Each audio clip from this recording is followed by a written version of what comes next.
Les 8 conditions mondaines. Dans ce monde, nous sommes emportés inconsciemment par les 8 conditions mondaines, qui sont à la racine de tous les termes conventionnels et des réalités du monde.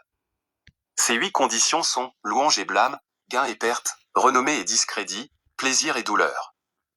Tous ces mots sont inventés par les êtres mondains pour créer des distinctions.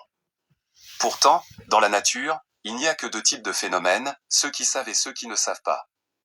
Pour faciliter la compréhension, on peut dire que le monde intérieur se compose uniquement de la nature consciente et de la nature inconsciente, c'est à accent grave dire les 121 états de conscience, CITA, 52 facteurs mentaux, cétasica, et 28 phénomènes matériels, et RPAS, que le Bouddha a déclarés comme des réalités ultimes, Paramatta Dhamma. Si l'on pense que ces choses existent véritablement, on tombe dans l'éternalisme, Sasatadi. Si l'on pense qu'elles n'existent pas, on tombe dans l'annihilationnisme, Ukedadi.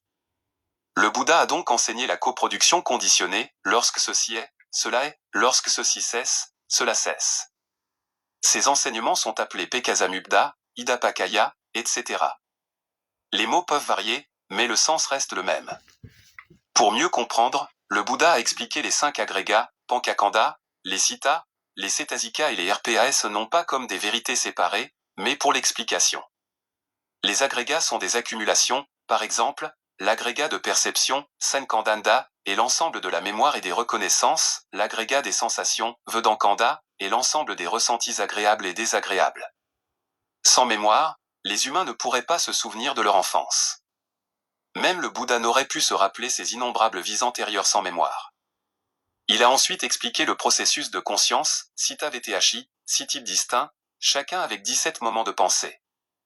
Un moment matériel, RPA, ne disparaît qu'après 17 citas. L'image perçue n'est qu'une ombre, comme un tampon ou une photo, ce n'est pas l'objet réel. Ce processus n'a ni début ni fin. Les objets perçus à travers les 6 portes sont les résultats, Vipka, du karma passé, bon karma donne de bons résultats, mauvais karma donne de la souffrance. Mais attention, même si on reçoit des résultats désagréables, cela ne signifie pas automatiquement que l'on va produire du karma non méritoire. C'est une question de condition. Ce n'est qu'une explication résumée. En résumé, les êtres sont guidés par leur propre karma. Une autre question se pose, le karma est-il éternel? Cette question est bénéfique. Car sans question, il ne peut y avoir de compréhension profonde. Le Bouddha a enseigné que tous les phénomènes ont des causes et des conditions, c'est la loi universelle. Ne pas comprendre, cause, et condition, c'est ne rien comprendre. La première conscience à la naissance est le résultat du karma passé, mais elle devient la cause et la condition du nouveau karma présent, qui à son tour sera la cause du futur Vipka. Même les réalités ultimes n'existent pas en soi. En vérité, il n'y a rien du tout.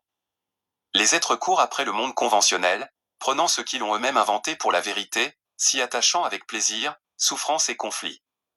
Le Bouddha a appelé cela l'ignorance, Aveijiji. Si l'ignorance est la cause de la naissance des êtres, alors tout